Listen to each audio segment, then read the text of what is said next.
Hey everyone, I hope आप सब ने पिछली वीडियो ज़रूर देखी होगी और आपको समझ में आ भी गई होगी। तो हम नेक्स्ट शुरू करते हैं इनहिबिशन। इनहिबिशन क्या होता है, मतलब जब हम क्या करें कोई ऐसा सब्सटेंस जो किसी एंजाइम को या फिर एंजाइम को क्या कर दे, एंजाइम की वेलोसिटी को डिक्रीज़ कर दे, उसे रिड्यूस कर दे, मतलब एंजाइम के एक्शन को कम कर दे, वही क्या कहलाता है इनहिबिशन। वही वो सब्सटेंस क्या होता है, इनहिबिटर होता है।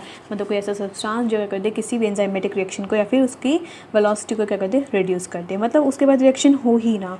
ठीक है, तो इसमें सबसे पहले आता है हमारा जो काफ़ी पॉपुलर है, that is the competitive inhibition. इसमें क्या होता है कॉम्पिटिटिव इनहिबिशन के अंदर, यहाँ पे हमारा कोई एक ऐसा मॉलिक्यूल या फिर कोई एक ऐसा सब्सटेंस होता है जो एंजाइम के एक्टिव साइट के साथ क्या करता है, मतलब एक्टिव साइट पर बाइंड होने के लिए सबस्ट्रेट के साथ फाइटिंग करता है। ठीक है, ये लगा सकते हैं, उसके साथ कम्पीट करता है। एक ऐसा मॉलिक्यूल जो सबस्ट्रेट के साथ फाइट करेगा, इसके साथ कम्पीट करेगा कि मुझे एंजाइम की एक्टिव साइट पे आना है। ठीक है, वो सबस्ट्रेट को नहीं आने देगा, वो खुद आ जाएगा उसके पास। ठीक है, तो वो होता है हमारा कॉम्पिटिटिव इनहिबिशन। जैसे कि फिर अगर ऐसा हो गया तो हमारा एंजाइम प्लस इनहिबिटर मिलके क्या बना देंगे, एंजाइम इनहिबिटर कॉम्प्लेक्स, और रिएक्शन वहीं पे स्टॉप हो जाएगी। ठीक है, जैसे कि एग्जांपल हमने कहा था कि सक्सेनिक डिहाइड्रोजिनेज, ये हमारा क्या करता है, सक्सेनिक एसिड को फ्यूमेरिक एसिड में कन्वर्ट करता है। लेकिन अगर मैंने यहाँ पे मेलेनिक एसिड डाल दिया, मेलेनिक एसिड एक इनहिबिटर की तरह काम करेगा, क्योंकि इसकी जो स्ट्रक्चर होती है वो ऑलमोस्ट सक्सेनिक एसिड की जैसी ही होती है, ऑलमोस्ट स्ट्रक्चर इसके साथ मैच करती है। तभी फिर मेलेनिक एसिड क्या करता है, इसके साथ कम्पीट करता है, इसके साथ लड़ाई करता है कि इसके साथ फाइटिंग करता है, और सक्सेनिक डिहाइड्रोजिनेज के पास उसके जहाँ पे वो एक्टिव साइट होती है वहाँ पे जाके फिट हो जाता है, क्योंकि इन दोनों की स्ट्रक्चर ऑलमोस्ट सेम होती है, बिल्कुल ऑलमोस्ट सेम होती है, तो फ़र्क भी पता ही नहीं चलता। ठीक है, इतनी ऑलमोस्ट सेम होती है इनकी स्ट्रक्चर, थोड़ा बहुत ही डिफरेंस होता है, इनकी स्ट्रक्चर बहुत ज़्यादा सेम होती है, तभी ये इसके अंदर आसानी से फिट हो जाता है। इनके साथ फाइटिंग होती है और देन इसके अंदर ही फिट हो जाता है, रिएक्शन स्टॉप, फ्यूमेरिक एसिड बनता ही नहीं। तो ये होता है हमारा competitive inhibitor. Normally competitive inhibitor बस हमें ये याद रखना है इसके अंदर, इनहिबिशन के अंदर, कि जो वहाँ पे हमारा कोई भी ऐसा मॉलिक्यूल आएगा वो क्या करेगा, सबस्ट्रेट के साथ फाइट करेगा और एंजाइम की एक्टिव साइट पे फिट हो जाएगा। बस इतना ही याद रखना, और इतना याद आ गया तो सब कुछ लिख दोगे आप इसके बारे में। ठीक है, क्योंकि हम यहाँ पे टोटल 3 या 4 तरह के इनहिबिशन पढ़ते हैं और सब में काफ़ी डिफरेंस है। ठीक है, तो बस इसमें ये एक एक लाइन सब में याद करनी जैसी है।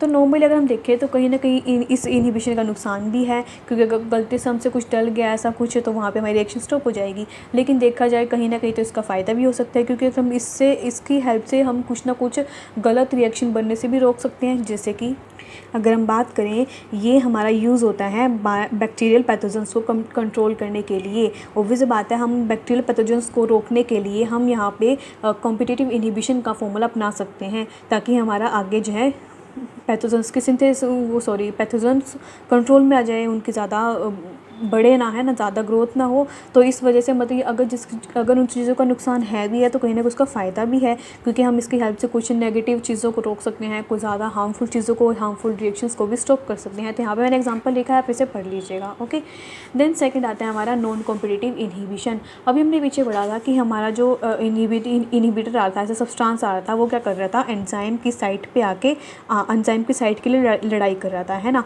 लेकिन यहाँ पे क्या होता है, नॉन कॉम्पिटिटिव में ऐसा नहीं होता।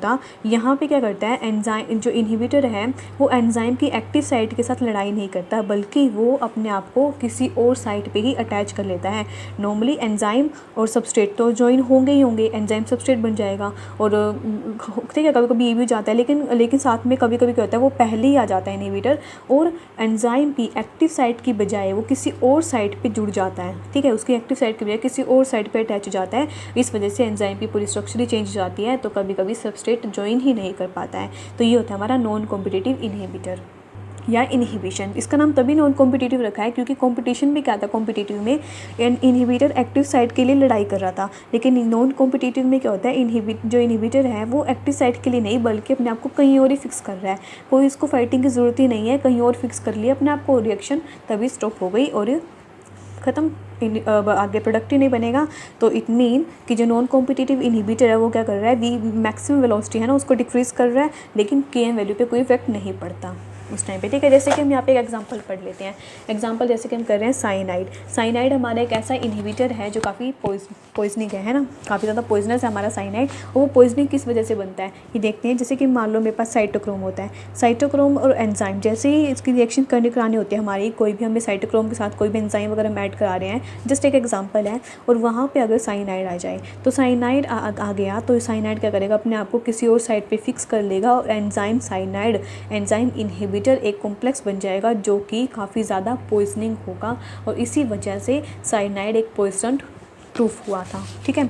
तो यहाँ पे हमारा, ठीक है, तो यहाँ पे आ गया हम समझ में। तो यहाँ पे इसलिए हमने ये भी लिखा है कि नॉन कॉम्पिटिटिव इनहिबिटर में काफ़ी सारे एंजाइम्स ऐसे होते हैं जो कि काफ़ी ज़्यादा पॉइजन प्रूफ हो जाते हैं, ठीक है, क्योंकि ये जो है क्या कर रहा है, ये एक्टिव साइड के बजाय किसी और साइड पे फिट हो रहा है, जिससे जो है ज़्यादा खतरा बना रहता है रिएक्शंस के, मतलब काफ़ी ज़्यादा पॉइजन होने का इस तरह से, ओके। तो एक बात और कि यहाँ पे क्या होता है कि नॉर्मली जैसे कि, और इस ऐसी रिएक्शंस को, नॉन कॉम्पिटिटिव वाली इनहिबिशन रिएक्शंस को हम ना रिवर्स भी नहीं कर सकते। जैसे कि मान लो नॉर्मल प्रोडक्ट क्या बनता है, ई सबस्ट्रेट ES और E आगे प्रोडक्ट बन जाता है, सॉरी प्रोडक्ट बन जाता है। लेकिन जैसे अगर यहाँ पे इनहिबिटर आ जाता है, मान लो जैसे कि हमारा नॉन कॉम्पिटिटिव में पहले ही इनहिबिटर आ गया, अपने आप को किसी और साइड पे फिट कर लिया, तो एंजाइम इनहिबिटर बन गया। अगर वहाँ पे मैंने सबस्ट्रेट की कंसंट्रेशन को इंक्रीज़ किया भी, क्योंकि मुझे पता है एक्टिव साइट अभी खाली है, एक्टिव साइट पे कोई नहीं है, ये तो किसी और साइड पे जुड़ा है, तो अगर मैं सबस्ट्रेट की कंसंट्रेशन इंक्रीज़ कर भी दूँ तब भी मेरी रिएक्शन रिवर्स नहीं हो पाएगी। सबस्ट्रेट की कंसंट्रेशन इंक्रीज़ करी तब मेरा ESI बन जाएगा, ये पूरा इकट्ठा कॉम्प्लेक्स बन जाएगा, जो कि कोई फ़ायदा ही नहीं है। अगर सबस्ट्रेट कंसंट्रेशन इंक्रीज़ कर भी दे तब भी मेरा यही प्रोडक्ट बनेगा, इनहिबिटर तो वहीं अटैच रहेगा, तो इसलिए ये रिएक्शन जो है रिवर्स हो ही नहीं सकती किसी भी मैनर में, ओके। और इसीलिए जो नॉन कॉम्पिटिटिव इनहिबिशन है वो काफ़ी ज़्यादा पॉइजनिंग कोज करता है, ओके।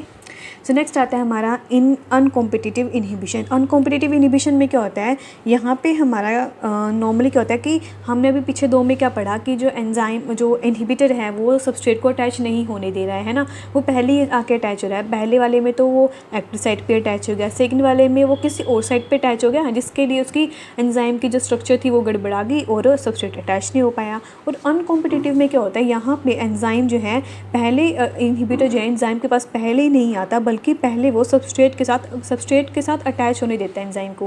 पहले वो सबस्ट्रेट को मौका दे देता है कि जा भाई तू जा और एंजाइम के साथ अटैच हो जा, बाद में फिर आता है और रिएक्शन वहीं पे स्टॉप, ठीक है। तो इसके बीच में अगर ग्राफ देखने को मिलता है हमें, तो 1/V और 1/S सबस्ट्रेट कंसंट्रेशन के बीच अगर मैं ग्राफ देखूँ तो कुछ पैरेलल लाइंस मुझे देखने को मिलती है।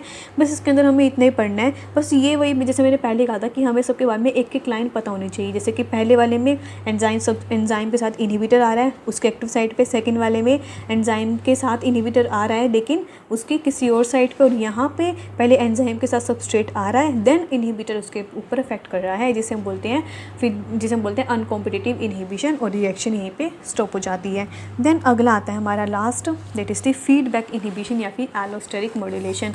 जैसे कि इसके नाम से इंडिकेट हो रहा है फीडबैक इनहिबिशन, मतलब यहाँ पे कोई भी रिएक्शन अगर होगी, कोई भी रिएक्शन, तो वहाँ पे जो हमारा एंड प्रोडक्ट होगा, फाइनल प्रोडक्ट होगा, वो क्या करेगा, सबस्ट्रेट को क्या करेगा, फीडबैक मैकेनिज्म देगा। इसे बोलते हैं ना कि अब हमें कोई और ज़रूरत नहीं है, अब और बनाना बंद करो, ठीक है। तो यही फीडबैक इनहिबिशन होता है, बिल्कुल नॉर्मल है, नाम से पता चल जाता है कि फीडबैक इनहिबिशन हो रहा है। जो फाइनल प्रोडक्ट है वो क्या करेगा, अपने ज़्यादा उसका अगर ज़्यादा सिंथेसिस हो रही है तो वो उसे स्टॉप कर सकता है, ठीक है। जैसे कि हम ई कोलाई में देखना है, एग्जाम्पल भी लिख देगा, कहीं लिखना पड़ेगा ना हमें। तो अब जैसे कि हम ई कोलाई की बात करते हैं, ई कोलाई के अंदर क्या होता है, अगर जैसे ही ई कोलाई के अंदर आइसोल्यूसिन की फॉर्मेशन होनी होती है, आइसोल्यूसिन की फॉर्मेशन जब होती है तो यहाँ पे कोई भी रिएक्शन जब हो रही है, आइसोल्यूशन की फॉर्मेशन हो रही है, आइसोल्यूशन क्या एक अमीनो एसिड है, तो यहाँ पे जब इसकी एक्स्ट्रा अमाउंट हो जाती है कि जब और रिक्वायरमेंट नहीं होती, तो ये खुद ही क्या करता है, फीडबैक देता है पहले वाले को, सबस्ट्रेट को फीडबैक देता है और उसे रोकता है कि अब और ज़रूरत नहीं है, तो इसे हम बोलते हैं feedback mechanism.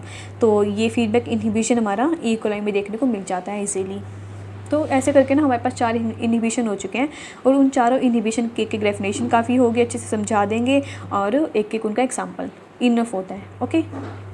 So guys, next video में करेंगे हम कोएंजाइम्स। कोएंजाइम्स से काफ़ी इंपॉर्टेंट टॉपिक है, इसमें कुल हम 8 या 7 या 8 तरह के कोएंजाइम्स पढ़ते हैं, और यहाँ पे कोई ना कोई एक एंजाइम तो पूछा जाता है, 1 या 2 नंबर में आराम से पूछा जाता है। तो हम नेक्स्ट वीडियो में मिलते हैं, बाय बाय।